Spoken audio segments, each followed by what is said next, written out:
জেতার পর মানুষকে তো মারধর করছে, মূর্তিকেও ছাড়লো না। 100 জায়গা তাণ্ডব এখন পর্যন্ত হয়েছে।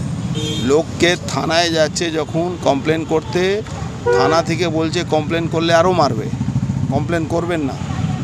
আমি প্রত্যেকটা জায়গা টুইট করে করে করে করে লোকগুলোকে বলতে পারছি কি আমরা এই ঘটনা। আজকে আমরা সকালে বাধ্য হয়ে আমরা সকাল থেকে বেরিয়েছি, এখন ধরুন 11টা থেকে বেরিয়েছি, 2টো বাজে, এখনও পুরো কমপ্লিট করতে পারিনি। 100-র উপরে পার্টি অফিস ভাঙচুর করেছে। শ্যামাপ্রসাদ মুখার্জি যিনি পশ্চিমবাংলাকে বাংলাদেশ থেকে বের করে ভারতবর্ষের রাখার যে মূল কাণ্ডারি, সেই লোকের মূর্তি ভেঙেছে, এখান থেকে টিভি চুরি করে নিয়ে গেছে, আবার এখানে সেই জেহাদিদেরকে নিয়ে এসে এখানকার যে আছে প্রেসিডেন্ট আছে, অঞ্চল প্রেসিডেন্ট নন্দ দাস, ওর নেতৃত্বে 100-র উপরে মোটর সাইকেল নিয়ে এসে এইসব ভাঙচুর করেছে।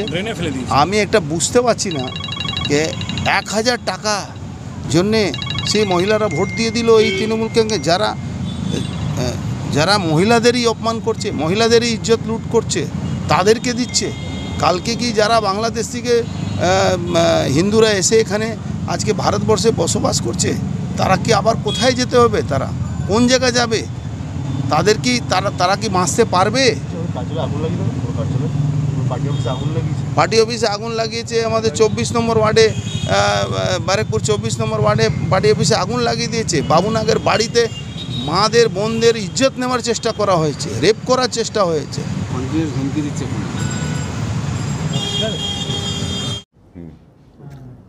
3টে ঘটনা সারা ব্যারাকপুর জুড়ে হয়েছে। একটা মাদ্রালের 32 নম্বর ওয়ার্ড, 33 নম্বর ওয়ার্ড, একটা ব্যারাকপুরের 24 নম্বর ওয়ার্ড, আর একটা ভাটপাড়ার মমিনপাড়া। মাত্র 3টে ঘটনা ঘটেছে। এখানে দলের কোনো অনুমোদন নেই। 33 নম্বর ওয়ার্ডে আমি নিজে গেছিলাম। ব্যারাকপুরের 24 নম্বর ওয়ার্ডে আমি চেয়ারম্যান উত্তম দাসকে পাঠিয়েছি। আর মমিনপুরের ঘটনার ব্যাপারে পুলিশকে বলেছি শক্তপোক্ত করা ব্যবস্থা নিতে। এটা নিয়ে গতকাল আমার chief election agent Sourav Singh রাত্রে ফোন করে, রাত্রেই আমি পুলিশকে বলি কড়া ব্যবস্থা নিতে হবে। অতএব আপনারা দেখতে থাকুন ফোর্থ কোনো ঘটনা ঘটে কি না, ঘটবে না।